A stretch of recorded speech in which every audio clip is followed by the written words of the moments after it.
Welcome to the Dirty Side of Leadership podcast with Ron and Kristin, where leadership meets entertainment. This podcast features stories with names and certain aspects that have been changed to keep submissions private.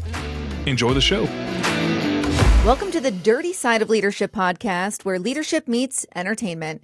I'm Kristin, and I'm here with my hero, Ron Ward. Of course, he wrote that introduction for himself. Hey, you know what? I was pretty impressed with your high kicks on the pier when I was visiting. We'll have to put that video out there. Oh, I forgot about that. We have that on video. Mm-hmm. Yes, I have it. I don't know if I don't think I've sent it to you Kristin, yet. It's pretty fabulous. This is not an insult. You're not like 6 foot though. So I'm not. I don't know if you should be that impressed. Oh, and I pulled a hamstring and was in the hospital for 2 days.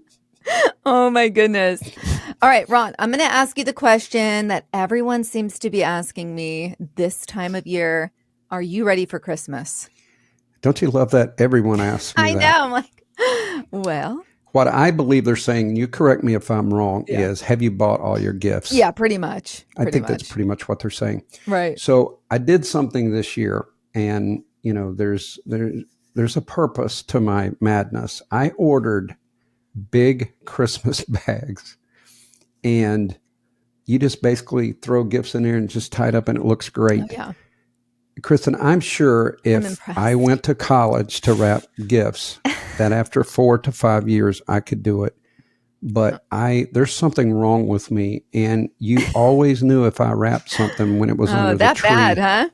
It's pretty bad. Oh my gosh. And I would cut pieces to try to cover up the bare areas. I did do that last night. It just gets worse and worse. So anyway, it's going to look like I was ready, and you know, I prepared these nice Christmas bags. Look at that. I don't want to brag. Tissue paper puffing out of them.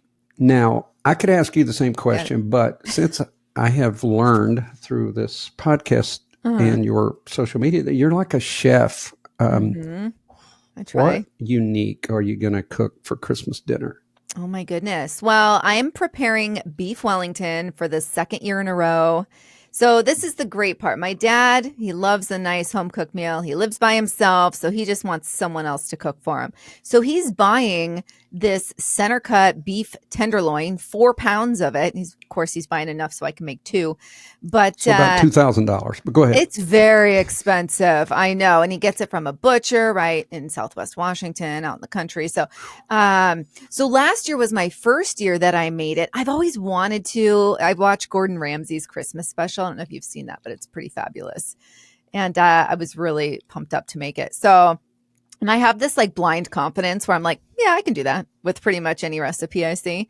But I stressed, the whole process last year was on Christmas Eve, and I stressed my sister out so much, probably because I have an overly sensitive smoke detector that was going off nonstop. But that she is now hosting Christmas Eve at her house, and she's literally doing an Italian Christmas and throwing a lasagna in the oven.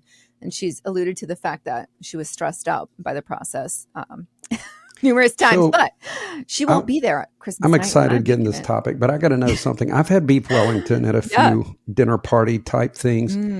I thought it was just beef, and then it's wrapped in some kind of flour and like, is that what's the outer? What's on the outside of that? Well, that's a puff pastry on the outside. But what you do is you wrap that cut of meat, so the beef tenderloin, you wrap that in a prosciutto, which is like a very, very thinly sliced ham. Italian, you'll see it on charcuterie platters a lot. And then there's a mushroom mixture, button mushrooms. You have to dice them up really fine into a paste. So there's mushrooms wrapped on the outside of that. And then you do your puff pastry. And you have to be careful because it can, if you have too much moisture, then the puff pastry will separate from the meat, and then it won't be pretty. Oh my God, this sounds great. You heard it here, folks. Oh yeah, I'm putting together the sides now, but yeah, I have to press myself every year to do more and more. Kind of like in leadership. Yeah, I'm not going to do the same old crap every year. Good stuff. I'm sure you'll post a picture of it. Oh, I will. You got it. All right. As many of you know, my company, Forward Operations, is a sponsor for this podcast, and we stay on the cutting edge of brain functionality, psychology, science, and AI. Mm-hmm. And Chris and I try to convey a lot of that information on the podcast. We do our own research. But there's been some recent breakthroughs because of AI's ability to study the brain. We've learned so much about the brain. So what we wanted to do is have conversation matching during the holidays. And we're going to explain to you what that is. And it's going to make your holidays so much better. You've already got the good food. You just need to learn to deal with old, cranky Uncle Harry. A nice choice of name. You'll be in good shape. Everyone has one. So let's talk a little bit about conversation matching. And it's broader than just the conversation. And we'll explain that as we go. But it will allow you to have a deeper connection. You're going to be understood, valued more, and vice versa. You will be able to value and understand others. It reduces that awkwardness. Have you ever just been around someone, Kristin, that you just have trouble just having a conversation with? Oh, yeah. Even my own dad. He talks about himself a lot. That I've made him aware of that. But that one can be tough for me because I don't want to be a jerk. But yikes. No, and I love my dad dearly, but I know more about the volunteer fire department and 3 of his friends than he knows about my whole career. I mean, it's true. Yes. So there is this awkwardness to some people. And I teach a technique, Kristin, called threading. And what you do in threading is you learn to ask more open-ended questions to get more information. So if I said, where are you from? If you said Portland, that doesn't tell me much. Right. So I'm going to be going, what do you like about Portland? And I'm going to be threading your personality together so I can converse with you on a higher level. So it reduces awkwardness, promotes positive interactions. You want to align with someone so that you can have good memories in Christmas, because I'm sure everyone's had some flare-ups or bad things happen during Christmas. We've already talked about avoiding politics during Christmas. And this is a way to do it. It promotes those positive interactions, builds inclusivity. There should not be family members just because maybe they have a different level of education, different background. They need to be included. You should be able to talk to anyone. I tell leaders that. It doesn't matter who works around you. You should be able to converse with anyone. And then it creates holiday harmony. And this is where you're supposed to start singing a Christmas song, Kristin. Yeah. I don't have one top of mind. I was sitting here. Here's where I get distracted. You said flare up. And I immediately am thinking of like a medical issue, like right? Hemorrhoids. Like Right, hemorrhoids or a flare up of whatever. Because you have all these commercials for prescriptions always playing on our TV.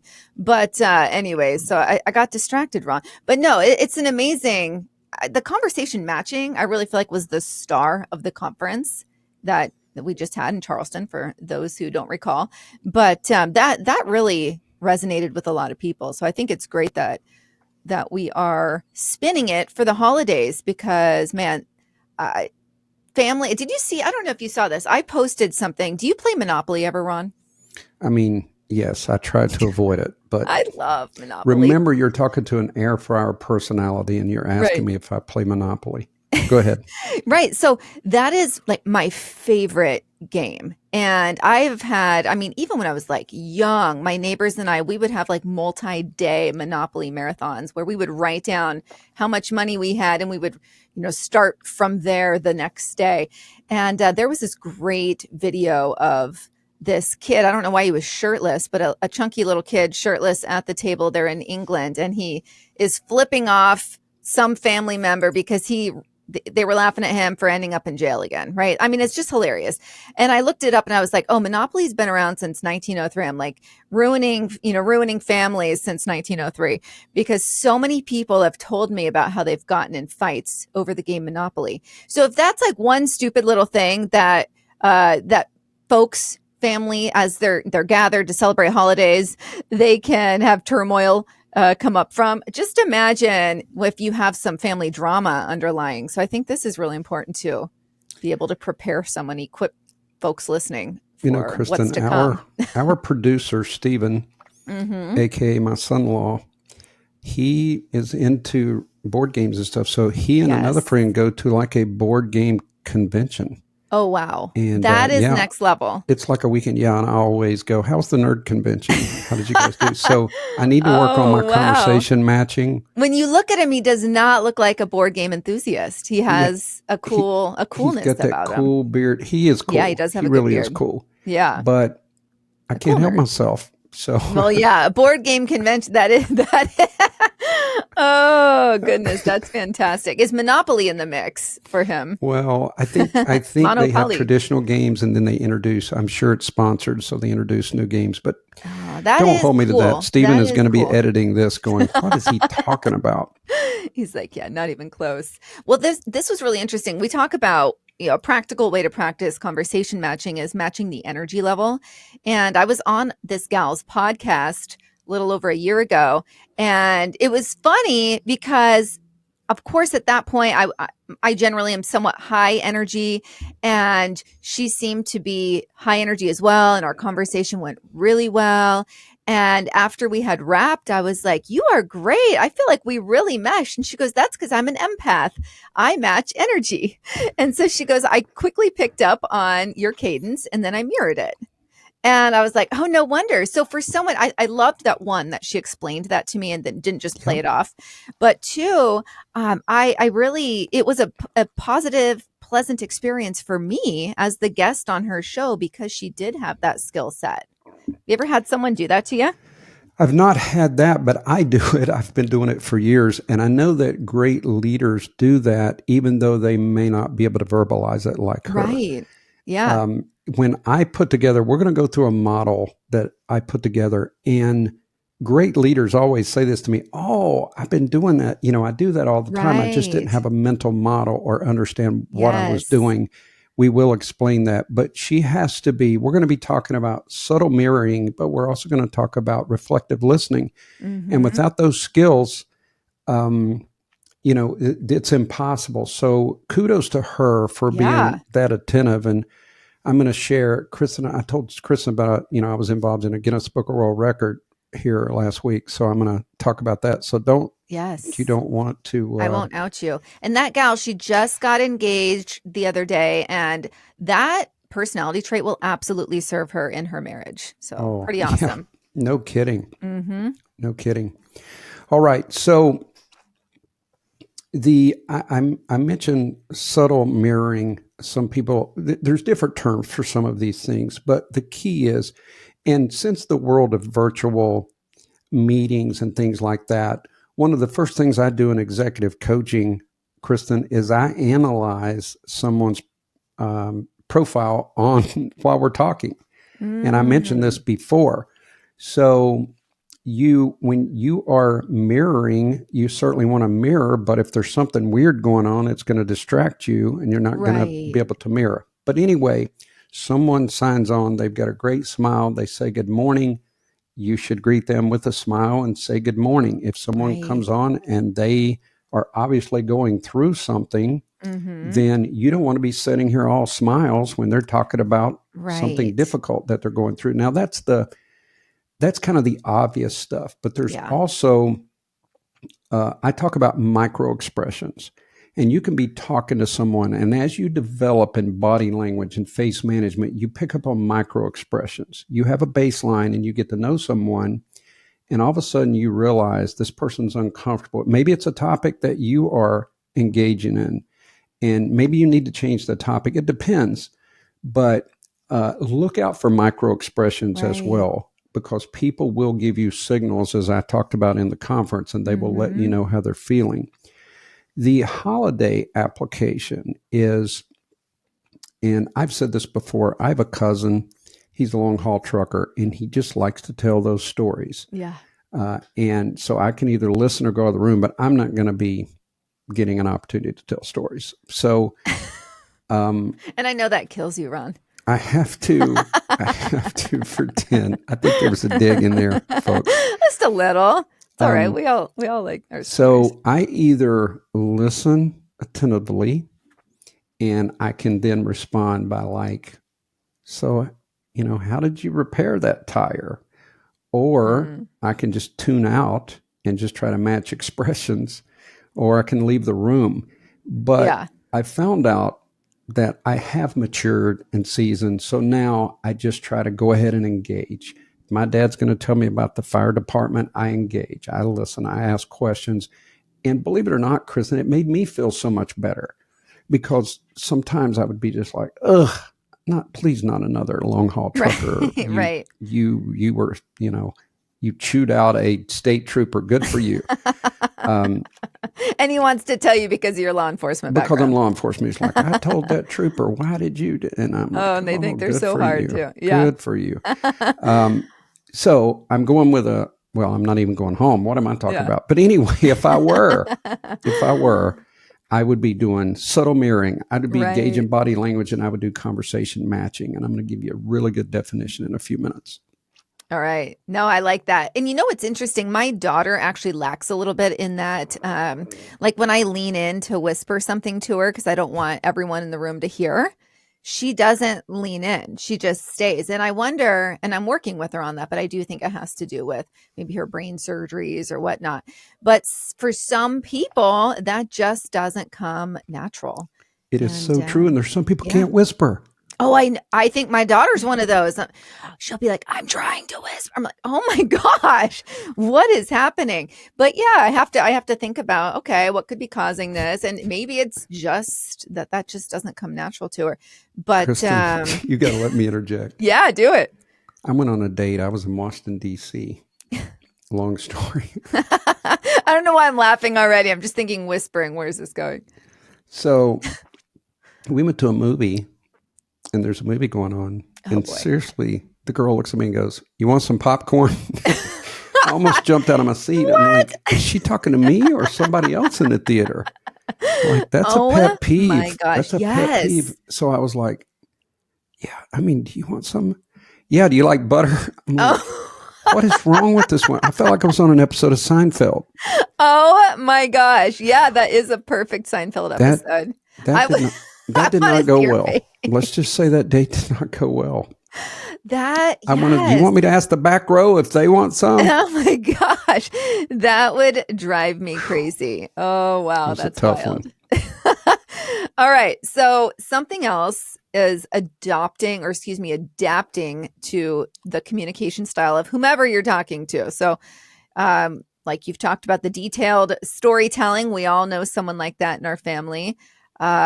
Short and direct answers. That can be me. Ron, I'm curious because I have family members that will talk a lot about things that I'll act interested and I try to be interested. And then at some point I just can't fake it anymore. So if I do this and I'll be like, I'm sorry, I'm glazing over.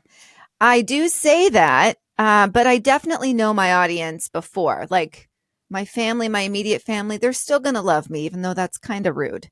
Right. But you do have to be careful with those that you're not super close with. But I am known to just be pretty straightforward when somebody's going on and on, to move it along. But, it could even be humorous banter that's getting a little old, but you have to learn to adjust your responses accordingly.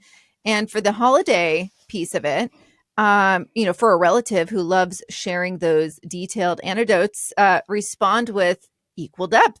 Wow. Tell me more about how that unfolded. What if you have a family member who's really brief? Keep it simple. That's awesome. That sounds like it was fun. Right. Yeah. And I do that also. We talked about gray rocking early on in the podcast, but that is another way. The short, you can even do the short response for someone who needs to be gray rocked. And if you want to know what that is, go find one of our early episodes on gray rocking. But, it's a good response. Yeah, it was My Boss is a Narcissist is the name of that one. Is that the one? Okay. Yep. Glad so, you Kristin, remember. you brought up something extremely interesting. Why do this? Like, this is a little complex sometimes. And here's what you have to do. And let's just take a step back. Right now, there are people who are going to be driving in to visit family or they have family coming. What you have to decide is this is about promoting harmony and understanding. If you've got someone that you feel like is so rude that you don't want to do this, that's up to you. But what we are talking about is better engagement, a way to improve. Now, in the workplace, this is so strong and so necessary. Yeah. But we are doing the holiday version of this. But you have to decide where the line is. There are some people who just have such a need to be loved. They're insecure that they're going to just mirror anything. Yeah. People call themselves a chameleon. And I'm always suspicious when people use that term to me, that I'm a chameleon, because I'm like, okay, is this the real you or the fake you telling me that? Yeah. So make a decision now. If you're listening, do I want to go in and be harmonious with people that kind of irk me a little bit? Or do I want to, because you can use the same kind of communication strategies to do what you do, and you exit or you change the subject. I do it in a playful way, though, and no one generally ever gets irritated with me, at least, to my knowledge. I was in Texas last week, and Kristin, I want us to do a podcast on that, because it's it's all the different types of communicators, and the passive aggressive is so funny. And I let Kristin and the Northwesterners borrow, bless your heart. You guys get to keep that for a year. But it is so funny. Passive aggressive in the workplace can be negative, but I make it very clear when I'm doing trainings that it can be wonderful. Like if you know someone, my buddy Phil, if he and I were not passive aggressive, I would think something was wrong with our relationship. Like if he wasn't talking about how old, how I look bad, where's my muscle tone, I would think something's wrong with us. And of course, I give it back to him. Yeah. That's how we communicate. We love each other. That's the way it is. But you just said you got to know your audience. You got to know who you're dealing with. But make a decision. Do you want to be harmonious this Christmas season? I think you should be harmonious, but be authentic at the same time. Yeah. And adjust your vocabulary. And this is huge. You've probably been around somebody that uses really big words that you just don't hear regularly, and they do it and they know that's like their flex. They feel really hot because they're using vocabulary to feel better about themselves. You have to know, we're talking about matching vocabulary, right? And you don't have to do it to a T, but use similar language with those who are around you, similar phrases, expressions as the people or the person that you're speaking to. You want to have that connection with them, and you aren't going to if you're not speaking the same language. And the holiday application of that would be if your grandma uses traditional phrases like "what a blessing," you want to incorporate similar wording into your replies, right? Like it really is such a blessing to be here together. So that's literally, you've heard the term, you're speaking my language. There is something to that, and it's actually quite simple to do. Yeah, I'm enigmatic to everything you just said, but anyway. I have to, Justine, I know you're listening. Let me just say this. This was hysterical. So I have to say that it's very tempting when you're in the South, or even when I was in Texas for an extended period of time, to want to pick up the drawl, right? That Southern drawl. And Justine did that when we were in Charleston for 4 days, and it started being picked up a little bit. And so there was one instance where she was on the phone with the concierge, and of course he had a strong Southern accent. And then we're listening to her. Of course, she's hysterical. They were having a conversation about something. And then she starts speaking with a Southern accent, and Lori and I were just on the floor dying. And then she's like, I can't help myself. I just naturally pick up. So she has that strong, like that empath where she's picking up the vocabulary and even the cadence of the person that she's speaking with. Yeah. And of course, as you know, some people might be insulted by that. Yeah. I don't know how anyone could be insulted with Justine, but I know she's so wonderful. Well, this happened to Dave at the Starbucks drive-thru, and he ordered, I want a coffee with toffee nut and cream. I mean, he's a New Yorker. And the guy, here we are in the Pacific Northwest, and the guy goes, oh yeah, you want a coffee with toffee? And Dave goes, what just happened? And I'm like, oh, he's straight up. I think the guy thinks you're messing around. And so he mimicked, and then the guy realized that that's his real accent. And the guy was like silent after that. I love that though. When you said use the same vocabulary, if I don't want to hear something, I go, oh, I'm enigmatic to that. And then I just move on, and that way they don't know what you said. They're like, what that? What does that mean? Well, it's an enigma. It's like a mystery, Oh, You just that's throw great. stuff off. It doesn't matter what it means. You Yeah, just, it just leaves them thinking and confused. Yeah. pondering. That's amazing. So let's talk a little bit about how to match. And I promised I would give a little bit of a model here. You have practical conversations. You have social conversations, emotional, and then of course there's intimate. We won't get into that. But the practical conversation is when you're just exchanging information. It might be work related. It might be something about the Christmas tree, whatever. Mm-hmm. Then social is when you are exchanging pleasantries or talking about hobbies and things like, hey, I hear you love baseball. That's a social conversation. Emotional is when you start adding your feelings. I feel, so warm and loving this Christmas, or the opposite. I feel like you're not listening to me. So that's an emotional conversation.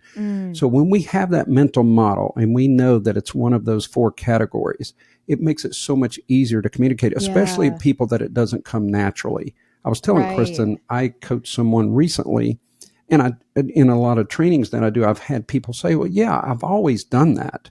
And someone, by the way, told me that at the conference. Oh, nice. They said, I've always done that. I didn't realize, there's a mental model, and they like that. But most conversations are the practical, social, and emotional. If you stick with that, you understand, oh, this person wants to be more social with me. Like, for example, Kristin, I talk about the personality quadrant, and a lot of analytical people, they want to get to the point, matter of fact. Right. Yeah. So you don't want to walk in and go, hey, I had a great time. I went to the zoo this weekend. I took the kids. They don't care. Right. They want you to be practical and get to the conversation. Not everyone that's, that's analytical are like that, but you do have to read the room. And I teach so many times about establish a baseline. Like Kristin and I have been doing this podcast so long, we already have a baseline. Right. We know, what to aggravate each other or the things we have in common. All this stuff, you establish a baseline. But when we started this, we were a little more cautious because we didn't know each other. It was a little more difficult. So when I talk about that mental model, that's what I'm talking about. So you basically, as Kristin already said, you can match topics, you can match vocabulary, or there's some people, and Kristin, this is the book that I want you to write or add this as a chapter in your friendship book, is I didn't even realize it, but we all have multiple personalities, because I can have a friend of mine, Steve, if he calls me, we're going to laugh. Right. Even the memes that he sends me, we send each other, are funny. Yeah. So then I've got another person that's very goal dreaming. We're going to, I'm going to conquer the world. Then I jump into that mode with this person. Yeah. So very similar. it's amazing. You've got people that draw that out of you, or you draw that out of them. But I've learned to just flow with it, because I love having a friend that's going to make me laugh, or one that's a total idiot, or one that's, very driven. Yes. I slipped that idiot in there, Kristin, but oh my gosh. Well, I know it's not me, so I'm it's not you, but it's just so impactful if you can match the things that we're talking about. This could be, and I know I might have said this 1 or 2 other times, this could be the most important episode that we've ever done. If you're seeking to get promoted in your workplace, you're seeking to influence in sales, you're seeking to have an impact, because Kristin, if you use this in sales, you and I have said this before, so I don't like to be too redundant, but somebody's got a little kid and you're trying to sell something and you don't even notice their kid. Yeah, that's bad. That's a problem. That all applies when you're doing conversation matching. Yes, 100%. You're bringing me back to when I was a banker. I'm like, oh my gosh, I'm a badass salesperson. I just have to tell you that. But it's like genuine. You genuinely have to connect and you find a common ground. But, something else is, I find matching eye contact very important. And, how to match, because there can be like a creepy, I know you go into this, there can be like where eye contact becomes creepy. Do you have like a second rule? Like how many seconds? Isn't like a 3-second gaze or something like that? Well, the experts say until you can gauge their eye color. Oh, eye color. Yes. Over and over. But there are some people that say 5 seconds. And Kristin, I'm going to let you take back. But what I talked about, you have the you've got gazes, they call them. So you got the power gaze. And again, you got social gaze, you got intimate gaze, and thinking gaze. Yes. Have you ever noticed if you ask somebody a date, they're going to look away and go, I think it was 1980. Yeah. Because they're thinking. And if I you look learn up and to the left when I'm thinking. And isn't that like a sign of somebody lying? No, it's Or is down. it down? It used to be. It's been disproven. Okay, I'm It used like, to be I look down. up and I'm not lying. It used to be down to the left. No, I Okay. didn't want to hijack that, but this is all part of our training programs. But if you put all this together, you can really be pretty masterful Absolutely. at being powerful in your space and being able to influence. So Yes. And you anyway. know what? Real quick, this is just about body language, but in our Christmas card pictures, I had my son put his hands in his pockets, which naturally he does that. But then I was like, thumbs out. Right. Yeah. And that's part of the training that you talked about. And the thumbs out gives you like an element of being in charge. It does. And even hands above the waist makes you, that's a power zone. But also I teach the royal, we're getting deep here, but I teach the royal stance. If you look in Britain and in some major generals, they will stand with their hands behind their back. And that is not perceived as weakness. It's perceived that my authority is so great with my hands behind my back, you cannot touch me. You will not touch me. Right. So it's called the royal stance. Right. And I do a lot of fun things in training. I have people do the different stances. I love it. No one knew this, but I took a picture with my little grandson, Nathan, and we're in the royal stance. Of course, only people that's been in my training would know what we were doing, but that's what we were doing. Oh, nice. Yeah. That stuff is important. And I had people comment like, Gavin looks like such a young man. I'm like, yes, he does. But I also think it has something to do with the fact that he has hands in his pockets, thumbs out. And I had people comment on that. So it goes a long way, even with the 10-year-old. And, if back to eye contact, if you match the frequency and intensity of somebody's eye contact, that will create this sense of trust without making them uncomfortable, of course. And the holiday application. Oh, yeah. What were you going to say? No, I was going to tell you that police officers are good at this, but and I may be biased, but I think probation officers are the masters at eye contact because we spend hours. Like I would do a pre-sentence interview. I might interview someone for 2.5, 3 hours in a jail cell because it's so detailed. And you had to know when, because you would have certain people try to intimidate you, or you would have someone that, was obviously uncomfortable and you got to pull them back to the conversation. Right. And you had to really understand. It took the power gaze and then looking away to get someone, if they think they're going to try to intimidate you, you let them know that's not going to happen. And so I do think probation officers are really good at the gazes that I mentioned, the body language. You have to be, right? Reflective listening. You got to get so many details. If you write a federal pre-sentence investigation, it is so detailed. And you want to talk about embarrassed. If you get in federal court and you've got a detail wrong, very embarrassing. So, oh yeah, my husband tells me about that even with like the police reports, and then they have to go to court for someone they arrested, and it has to be exact, otherwise the defense. And this is will no strike tear it because apart. it's been years since I did one, but we used to have to try to find police officers used to write some of the worst. They could not write.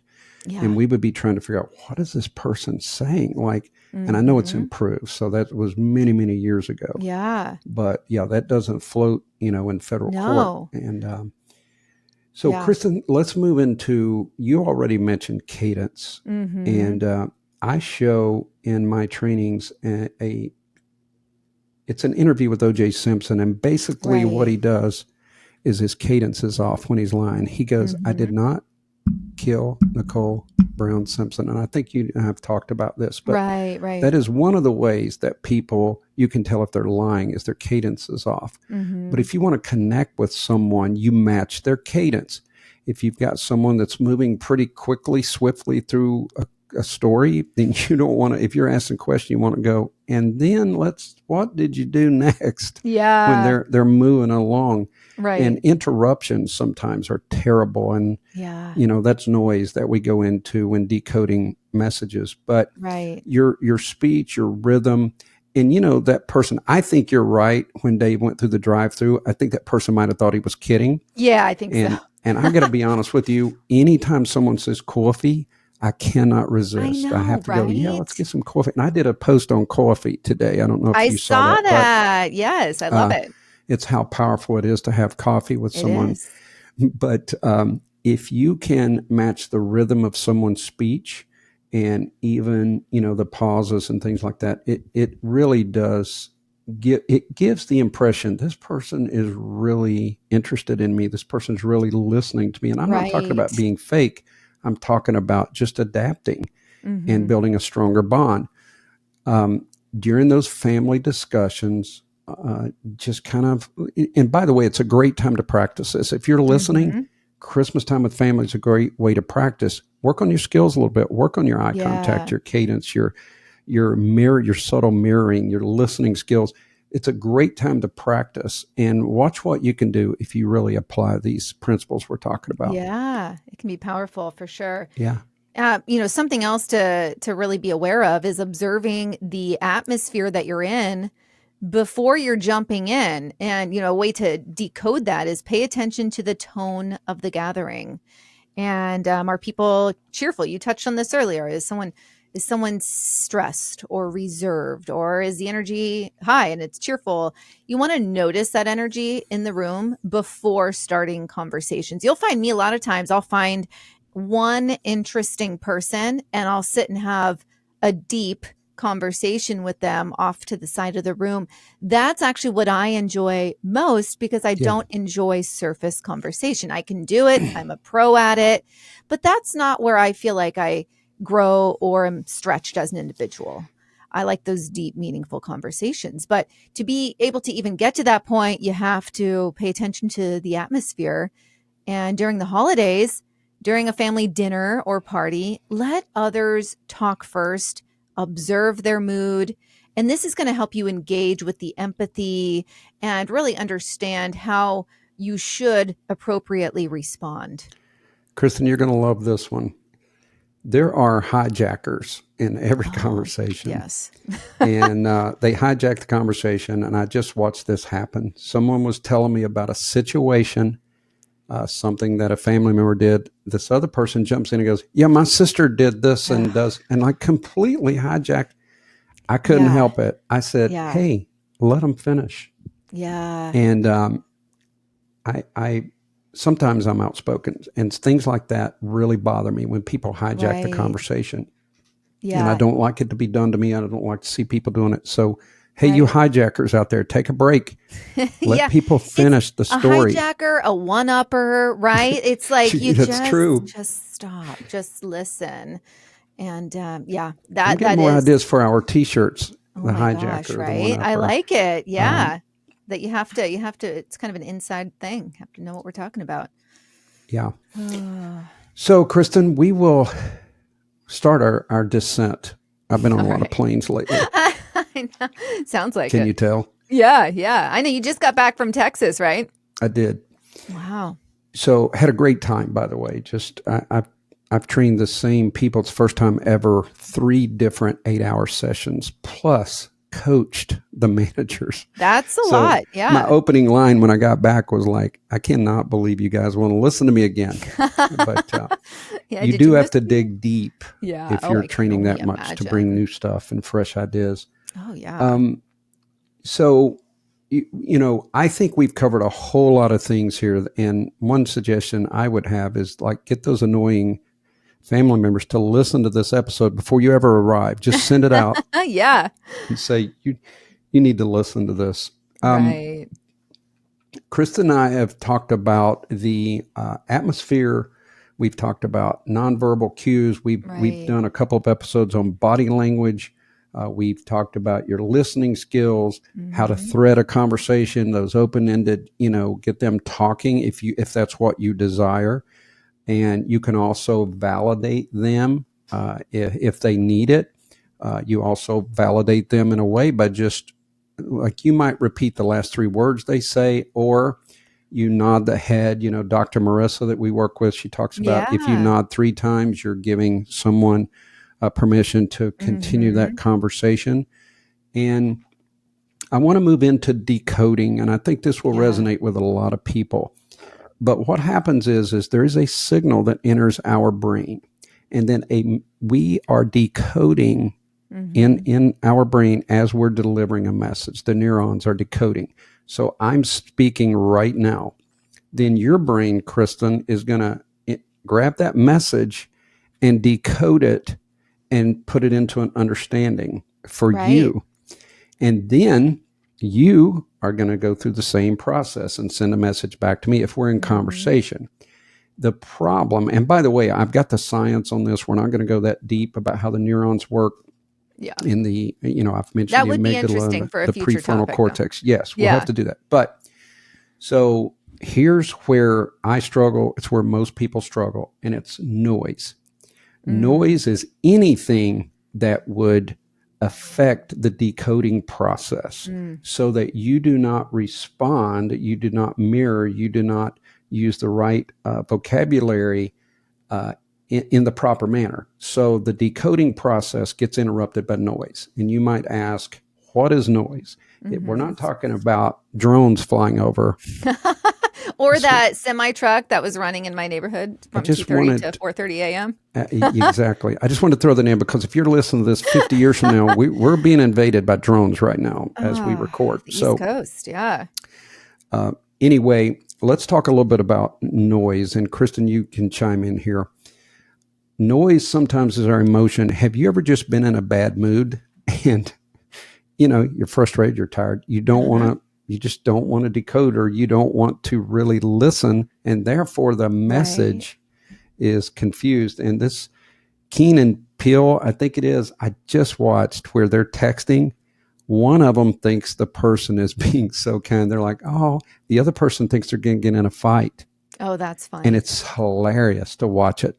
Yeah. The interpretation can be so different. Then you got a fixed mindset. Like there's certain things I don't like. It doesn't matter what you say. I don't like this, and I'm not going to budge. I told my mother, I do this jokingly, but my mother, of course, is getting up in years and she has arthritis and things like that. And I said, Mom, I found the answer. We're going to get you an ice bath. And she's just like, oh there is no way I'm going to. So anyway, wait, are you serious? Well, no, because I know she's not going to get in an ice bath, right? I'm doing it to tease her. I think it would help, yes, but there's no way my mother's getting in an ice bath. Yeah. So finally, the other day I started, and she's going on and on. I said, Mom, let's quit talking about something that's never going to happen. Yeah. Then you've got biases, and we have, because of DEI and the things that we've talked about, now when you hear bias, you always think you're talking about a race. Yes. But we have tons of biases in our life that we don't even realize sometimes. There are things to this day, Kristin, that kind of set me off, and I had to realize that it's because of something happened in my childhood or something happened not that long ago. And we need to re-explore biases is what I'm saying, because I have a bias to overly hairy armpits, male armpits. Too hairy? Overly hairy. Here's what happened, Ron. My two cousins, Tony and Perry, they were going through puberty when they were like 13, and they had hairy armpits, and they stuck them in my face, and I was like 6 or something.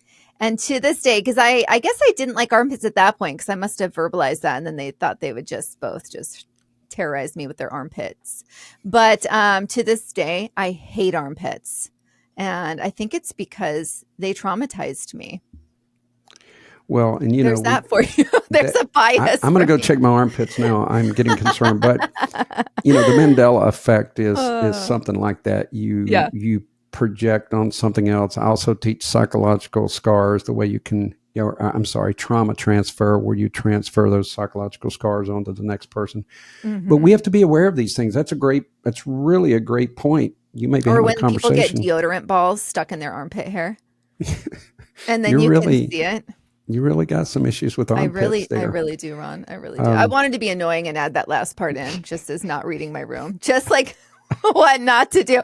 But it can be humorous. But it can also annoy people. Folks, I'm doing it right now. I'm mirroring being ridiculous right now. Upbringing, of course. There's things, the old story where the lady's cutting part of the turkey off, and finally the her daughter goes, "Why do you do that?" And she goes, "Well, I don't really know. Let me ask my mom." The mom goes, "I don't know why we do that." And then they ask the grandmother, and she goes, "Because I didn't have a kettle big enough." Oh, that's funny. It all goes back. Yeah. It goes back to necessity. Ron, how do you do a PB&J? If you're going to make a peanut butter and jelly sandwich, how do you do it? Walk me through it. Kristin, I use bread. Okay, that's good. That's a good start. I do not like crunchy peanut butter, so it's got to be smooth. Me neither. I try to use almond butter, by the way, just because of ingredients. That's another thing, but I use almond butter in my shake. But anyway, I put the peanut butter on first. Okay. Then I spread the jelly on top of the peanut butter. What the F, Ron? That's how my husband does it. And it's the weirdest thing in the world. Yeah. And I'm sure he's like me. We hate being right all the time. What? Then, I don't understand. Okay. Listen, you're hijacking. Let me finish. Keep going. I'm just flabbergasted right now. Then you cut it in half. And there you go. Okay. And then the other side of bread. Yeah. I don't know. I can't even get to that point because I'm so disgusted by putting jelly on top of peanut butter when you have a completely blank piece of bread there that's dry and abandoned. Yeah. See, what you don't understand is the peanut butter absorbs part of the jelly and it provides this unique mixture that it's pretty scientific. Did your mom do this? I really wouldn't be able to explain it to you. Did your mom make peanut butter and jelly sandwiches this way? I have no idea. This is original. PB&J is an original. Oh my gosh, Ron. So the only reason my husband does it, that's how his mom does it. And she told me the only reason she does it, because believe me, I've analyzed this, is because that's how her mom and dad did it. So, and I grew up where you put jelly on one side, peanut butter on the other, you slap them together, right? That makes a lot more sense to me. But I think if you ask your mom, it's probably how she does it, the way you do it. And if you think of this, you've already got one piece of bread laying right there. Why call your mom right now? Piece of bread. Yeah, I want to. I'm going to finish this up because we got to rock and roll. It's almost getting goofy Christmas. Over here, Ron. You remember when I talked about eggnog, but remember when I talked about hijacking? That's how you do it, folks. Right there. I know. This is just like a masterclass in hijacking from yours truly. Please, if someone will, on our Facebook group or DM us about how you make a peanut butter and jelly, Kristin will send you a T-shirt. Yes, seriously, I want to know. So if you've listened this what other far, freaks are out there that are putting it on top of each other. Okay, so the last three is habits. We get in these habits and we just do things we don't know why, like weird people that put the jelly on one side and the oh my God, peanut butter. Get Dave. Go in there and get him. He's at work. He's working overtime. He needs to make an appearance. Oh my gosh, I know. Poor focus, of course. There's those days you just are not focused. You're not listening. Yeah, hey. Then there's insecurities. There's people who you give them a compliment and they can't handle it. And they just look down and like, anyway, that's all noise. That's not all the noise. But if you can begin to silence. Now, I told you guys that I was involved in a Guinness Book of World. I don't want to brag, but I was involved in a Guinness Book of World Record last week. And what happened was, I'm sure you folks have played the telephone game. Oh, yeah. You start off with a sentence, you whisper it to the next person, it goes down a line. And by the time it gets to the other end, it is complete confusion. It never matches. So what I did is, through teaching all of this stuff, I challenged a group that we are going to beat the telephone game using reflective listening and decoding and all of these things. And I did not make it easy. We started with a pretty complex message. And when it got to the end, it was exactly the same as what we started. So although Guinness's Book of World Records wasn't there, and you probably won't see this, I'm sure we set a Guinness Book of World Record because we beat the telephone game, and it's because we applied what we're sharing with you today. Yeah, and you set the expectation, which is so huge. And Kristin, there's one other deeper lesson. Sometimes people are not challenged to win, and that's a whole other subject. Our kids need to be challenged to win. Right. We need to challenge ourselves to win, and we can rise to a higher level in most cases. Right, absolutely. It's been a lot. I have to say, so I don't know if in karate, if you used nunchucks? as I'm part of the glad that training? you say karate because, Yeah. they Proper were way to made say fun it. of a little bit, but I did it because I love Bruce Lee and I got really pretty good at it. And you're not going to believe this, but I've got some hanging. All I need to do, I'm getting my buddy Phil to cut the chain and I'm going to start working them again. I'm going to send you a video, Oh. Kristin, of me working the nunchucks. Yeah. So the reason I bring it up is my son thinks they're kind of dorky. And last night they were doing a whole at Taekwondo, they were doing a whole nunchuck night. And he wasn't that great at it. It didn't come natural to him. And I said to him on the way home, I'm like, I think we need to work on that a little bit. He's like, but I have no interest in being an expert at nunchucks. And I was like, I totally get that. But if you're going to do something, you want to be the best you can be at it, no matter what you're doing. And if that's an element of what you're being trained on, you need to get good at it.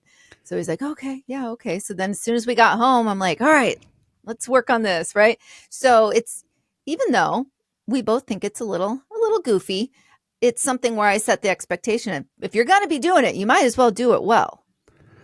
Kristin, they were spokes in a wagon wheel. That's what the tonfa that I use, they were spokes in a wagon wheel. And that's what I did in competition. But I was actually looking on my Instagram. There is a video of me doing the tonfa, but I will tell you that I was working out and your hands can't be sweaty or they don't flow as much, but it's a P224 that police used to use. You would hang on, had a handle on one end and it was it really was a spoke in a wagon wheel. Oh, wow. I don't even know what we were talking about, but nunchucks. Anyway. Kids being pushed to excellence. Oh, that's right. Being pushed. Yes. You tell him to be good at nunchucks if he's going to use them. Do that. I did hit myself in the head before, but we're not going to talk about that. Oh my gosh. I watched so many kids whack themselves in the face yesterday. Kristin, I'm sending this to you, but don't judge me simply because my hands were a little dry, but I'm sending this to you. All right. Sounds good. I can't open it while we're live though, because I'm all wired in. I'm in airplane mode. I know nothing I've sent you went through. I just saw that. Yeah. Okay. All right. Kristin, we continued. There's more to this, but I think we've brightened Christmas. Yes, I think so. I feel good. I don't know. I can hear the bells ringing. It's time. It's been fun. I love that we were able to dive into this and cover something that can be applied in everyone's family, in everyone's living rooms, and wherever they're going. Absolutely. And Kristin, if you could make me a shirt that says Guinness Book of World Record breaker, that'd be great. I can do that. Yeah, I like it. Hey, you know what? You should look into that. If anyone has film of you guys doing that, there might actually be some legitimacy behind There it. could be, because or just make me a T-shirt that says one upper. Okay, we'll either stick with way. the T-shirt. One upper. Love it. Oh, hey, everybody. We certainly hope you have a very Merry Christmas. We're so grateful that you come on this journey with us. If you've listened this far, especially. And and by the way, Kristin, what are we going to do for people in the new year? Oh, I put it at the very end. I'm glad I know now, because I did not. Yeah, Ron, I don't know. It's right before the images. We're just having fun now, folks. Oh, let's see. What? Wish them okay, let's cut that part. That's really bad, because I have no idea. No, we're leaving this. No, I have no idea. Tune in next week. We're going to help you go into 2025 with purpose. Oh my gosh. No, and we really are. Bad. No, Kristin, we have to trust me, no one's listening at this point. Don't worry about it. They better be. Oh my gosh. All right, everybody. Set up. Oh, you're really keeping this. Oh, okay, wow. It. All right, you get to watch the sausage. No one wants to see sausage and laws be made, but there you go. Kristin. They do. You're so, pitch perfect that they need to see behind the scenes. Oh, goodness. All right, everybody. Be the leader you're meant to be. We'll see you next week. The Dirty Side of Leadership podcast is brought to you by Forward Operations. If you'd like to book Ron or Kristin for speaking events, training, or executive coaching, visit forwardoperations.com. Be the leader you're meant to be.